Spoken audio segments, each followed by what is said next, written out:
ఇల్లల్కగానే పండగ కాదు, ముందరుంది ముసళ్ళ పండగ.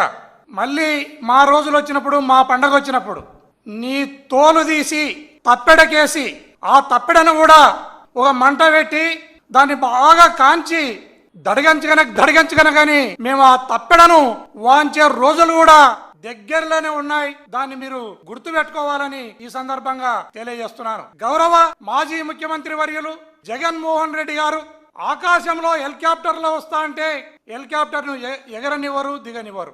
రోడ్డు ఎంట వస్తా అంటే ఆంక్షలు.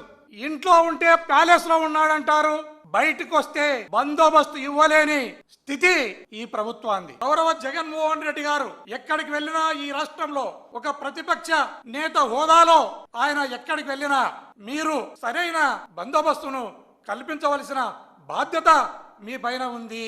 ముఖ్యంగా జగన్మోహన్ రెడ్డి గారంటేనే జనం.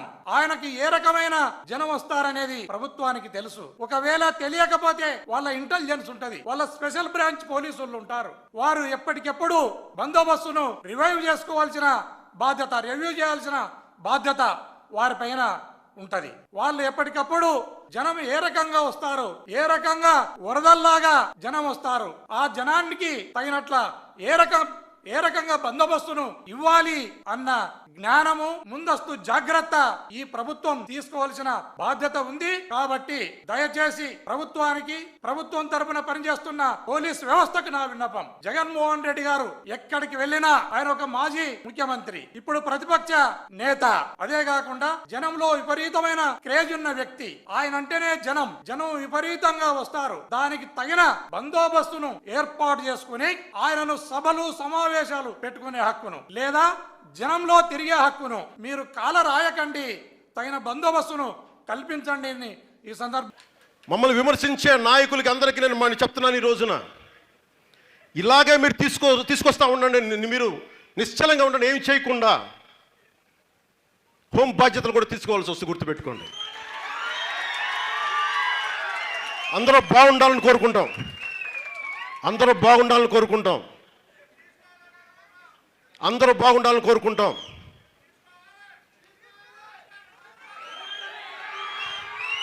అందరూ బాగుండాలని కోరుకుంటాను, అందరూ బాగుండాలని. ఆగండి ఒక నిమిషం. అందరూ బాగుండాలని కోరుకుంటాను.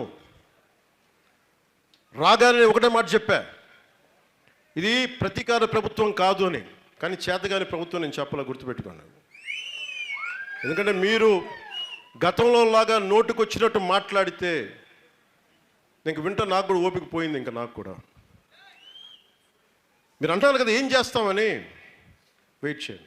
ఇక్కడ ఏదైనా మాట్లాడితే ఇంట్లోకి వచ్చి నీ భార్యను రేప్ చేస్తాం, నీ బిడ్డలను రేప్ చేస్తామంటే భావ ప్రకటన స్వేచ్ఛ అంటది. అది వీళ్ళు మాట్లాడేది. ఇలాంటివి మాట్లాడుతున్నప్పుడు నాయకులకి 3 ఏళ్ల పసికందులను రేపులు చేయరా? ఇలాంటి నీచులను ఎంకరేజ్ చేస్తే 3 సంవత్సరాల పసికందులు రేపులు చేయరా? ఏదైనా మాట్లాడితే వీళ్ళు మన కులం కాదండి, ఇష్యూ అవుద్దండి, ఆడు మన మతం కాదండి. మరి ఏం చేయాలయ్యా మేము? క్రిమినల్స్ని వదిలేయాలా రోడ్ల మీదకి? ఇది ప్రజలందరూ మీరు ఆలోచించాలి. ఇది నాకు జరగవచ్చు, ఇంకొకళ్ళు జరగచ్చు, ఇంకొకటి జరగచ్చు, మనందరికీ జరిగినట్టే. ఇది ఇంత మాత్రం ధైర్యం లేని కాడికి ఎందుకు పోలీసు ఉండటం? బాధ్యత కదా పోలీసుకి. రాజకీయ నాయకులు, ఎమ్మెల్యేలు అందరూ ఉన్నారు దేనికి? ఓట్లు అడగడానికా? బాధ్యతలు నిర్వర్తించడానికి కాదా? ఇది అందరూ ఆలోచించాలి. నేను అడగలేక కాదు, నేను తీసుకోలేక కాదు. నేను హోంశాఖ తీసుకున్నానంటే మనకు పరిస్థితులు చాలా చాలా వేరుగా ఉంటాయి. మీకు ఎలా ఉండాలంటే ఇలాంటి క్రిమినల్స్కి ఉత్తరప్రదేశ్లో యోగి ఆదిత్యనాథ్ గారు చేసినట్టుగా చేయాలి మీ అందరికీ. అప్పుడు కానీ మీరు మాట వినరు, అప్పుడు కానీ మాట వినరు. ఇంకా అలాంటి పరిస్థితిని నెట్టేస్తున్నారు మమ్మల్ని అందరినీ. మిమ్మల్ని మీరు కంట్రోల్ చేసుకుంటారా? మీరు ఆలోచించుకోవాలి ప్రతి ఒక్కళ్ళు. డీజీపీ గారు కూడా మీరు ఛార్జ్ తీసుకున్నారు. ప్రజలు మమ్మల్ని తిడుతున్నారు బయటకు వస్తే. ఇంటెలిజెన్స్ అధికారులు కూడా చెప్తున్నాను, మమ్మల్ని తిడుతున్నారు. మేము మీకు వెరీ క్లియర్ కట్ ఇన్స్ట్రక్షన్స్ ఇచ్చాం. ఆడబిడ్డల మాన ప్రాణ సంరక్షణలకి మీరు బాధ్యత తీసుకోవాలని గత ప్రభుత్వంలో ఉండకూడదని చెప్పాం. ఏదైనా మాట్లాడితే భావ ప్రకటన స్వేచ్ఛ అంటే మీరు గత ప్రభుత్వంలో అధికారులే కదా, ఈ రోజున వేరే వాళ్ళు ఎవరు లేరే. అటు ఇటు మారారు అంతే. పవన్ కళ్యాణ్ అరెస్ట్ చేయడానికి అధికారులకి ముందున్నారు, క్రిమినల్ని అరెస్ట్ చేయడానికి లేరు, భయం. మరి ఆ రోజుల్లో మీరు మరి ఎందుకు ఎలా చేయగలిగారు మీరు?